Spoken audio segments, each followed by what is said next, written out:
Salut la famille. Salut les amis. Salut à toi qui a regardé ma première vidéo.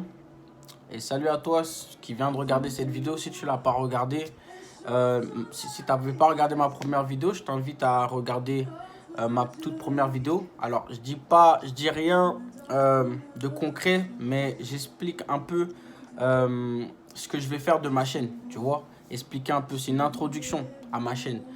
Et du coup, je bénis ceux qui ont partagé, ceux qui ont regardé la vidéo et que Dieu soit avec vous. Une chose que j'ai pas fait dans ma première vidéo, je vais la faire maintenant.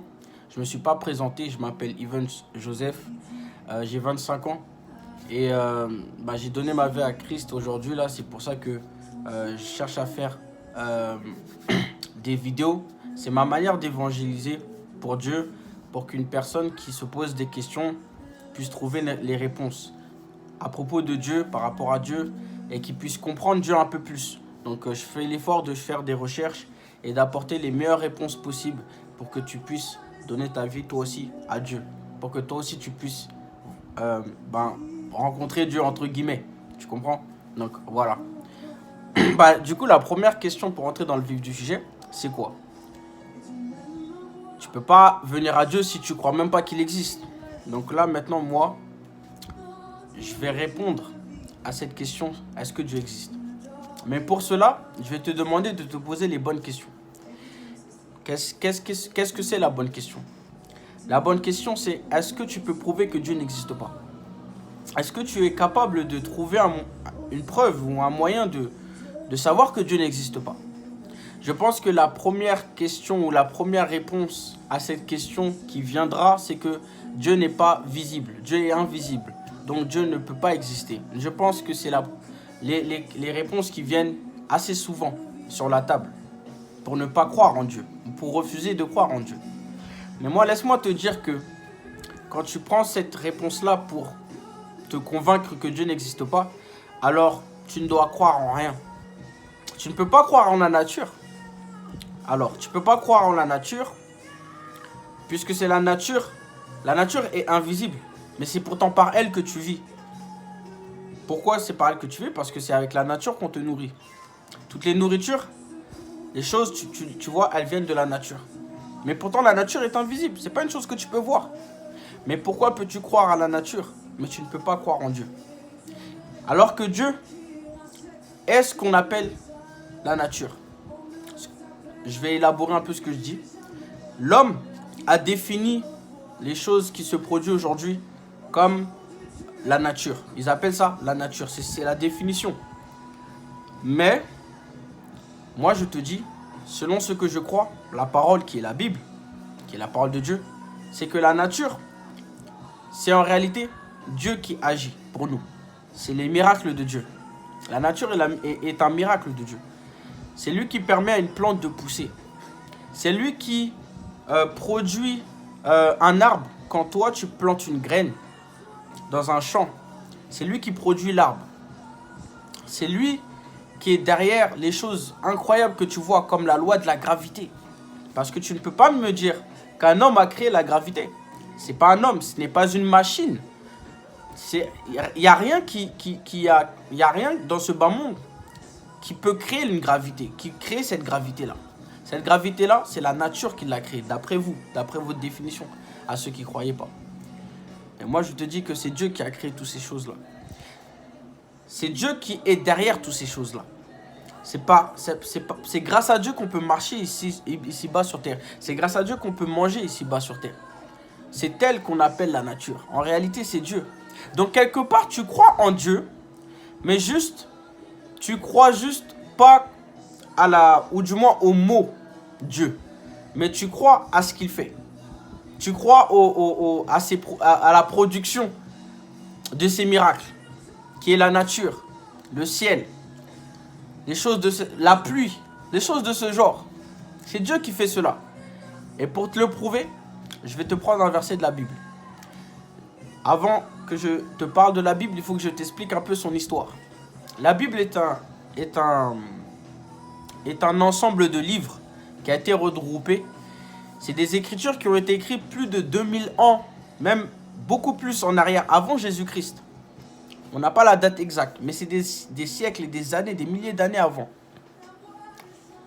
Et c'est des récits qui ont été collectionnés par des chercheurs et qui ont été assemblés. Et ça a formé la Bible. Et je tiens à te dire que il y a beaucoup plus de cohérence dans ces écritures-là que dans les théories scientifiques. Il y a beaucoup plus de cohérence, de logique dans ces écritures-là que dans les théories scientifiques. La théorie qui dit que l'homme descend du singe. La théorie du Big Bang. Toutes ces choses-là sont des choses qui ne sont incapables d'être prouvées. Pourquoi? Parce que si l'homme descendait du singe, il devrait avoir encore sa reproduction. Le singe devrait être capable de reproduire l'homme. Le singe devrait être capable de reproduire son espèce, vu on devrait être capable aussi de reproduire un singe, si on est de la même espèce. Mais non, incapable. Parce que ce sont des choses miraculeuses, c'est des choses mystérieuses. Non, je viens te dire aujourd'hui que non, l'homme ne vient pas du singe, mais c'est Dieu qui t'a créé. C'est Dieu qui t'a fait, toi qui es une si belle création, belle, beau, peu importe. C'est Dieu qui a fait cela. Tu n'es pas juste né comme ça. C'est pas la nature ou c'est pas... Non, c'est Dieu. Moi, j'ai une preuve. Pourquoi? On va aller dans la Bible, hein, tout simplement. On va aller dans Genèse 2, au verset 4 à 9. Alors, c'est simple. Si tu n'as pas de Bible, je t'invite à aller dans une librairie. C'est vraiment dans toutes les librairies. C'est obligé. La Bible est partout. Fais l'effort d'acheter une Bible et lis toi-même, tu verras. C'est vraiment les 2 premières pages. Genèse, ça signifie le commencement. Dieu explique dans ces livres-là, dans ces versets-là, que comment Dieu a créé la terre et comment la nature, ce que vous appelez la nature, a été créée. Donc, on va aller dans Genèse 2 au verset 4, ok? Voici les origines des cieux et de la terre, quand ils furent créés.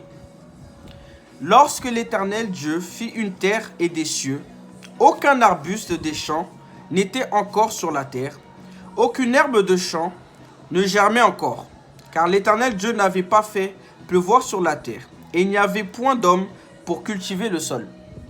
Voilà toute l'explication que la Bible apporte. Mais une vapeur s'éleva de la terre et arrosa toute la surface du sol. Regardez bien, ça a été écrit il y a plus de 2000 ans avant. Pourtant, ça t'explique des choses que tu vois tous les jours dans ta vie. La pluie, les choses de ce genre. Je ne suis pas là pour, comme j'essaie de ne pas faire une trop longue vidéo, je ne peux pas rentrer dans tous les détails. Je referai une vidéo sur ce genre de sujet un peu plus tard quand j'aurai beaucoup plus d'auditeurs, de ceux qui regarderont. Vous allez voir, je vais élaborer plus. Mais vous pouvez voir juste avec ce verset qu'il y a beaucoup plus d'explications sur les choses que tu vois tous les jours de ta vie. Ok? Ensuite, l'Éternel Dieu forma l'homme. Ok? C'est là que ça devient intéressant. L'Éternel Dieu forma l'homme de la poussière de la terre. Ah, c'est intéressant ça.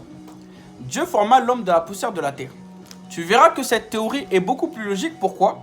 Parce que quand l'homme est mort, quand l'homme trouve la mort et qu'il est enterré, tu verras après un certain temps que quand tu vas dans son cercueil, quand tu vas dans les cercueils, vous allez voir que l'homme retourne à la poussière. Elle redevient poussière. Comment c'est possible? L'homme, quand tu regardes, tu vois la chair et le sang. On regarde, on voit pas, on n'est pas des poussiéreux. Enfin, voilà, la poussière, c'est pas ça, hein, me semble-t-il. Mais pourtant, quand on meurt, après un certain temps, on redevient poussière.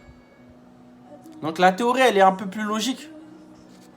Si on redevient poussière, c'est qu'on a été créé avec la poussière. Donc, Dieu forma l'homme de la poussière de la terre. Il souffla dans ses narines une souffle de vie. Et l'homme devint un être vivant. Comme l'âme. Vous voyez l'âme? Ce qu'on appelle le sang. L'âme réside dans le sang. Mais ça, c'est encore un autre sujet que j'élaborerai dans une autre vidéo. Mais l'âme est une chose qu'on ne voit pas. On voit le cœur, on voit le cerveau, on voit le sang, on voit certaines choses.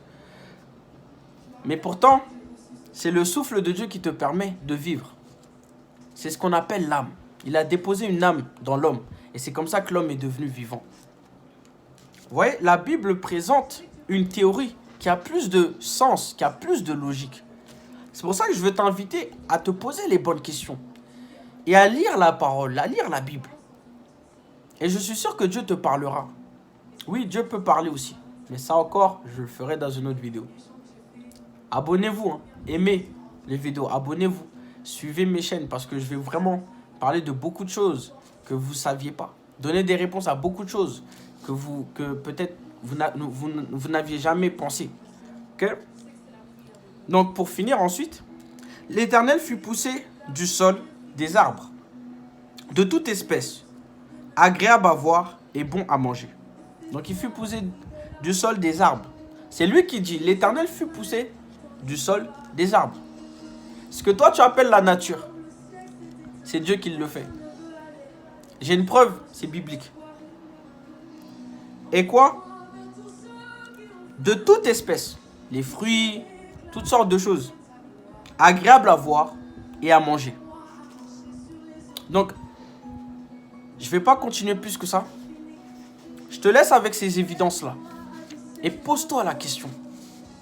Est-ce que réellement Dieu n'existe-t-il pas? Est-ce que tu peux prouver que Dieu n'existe pas?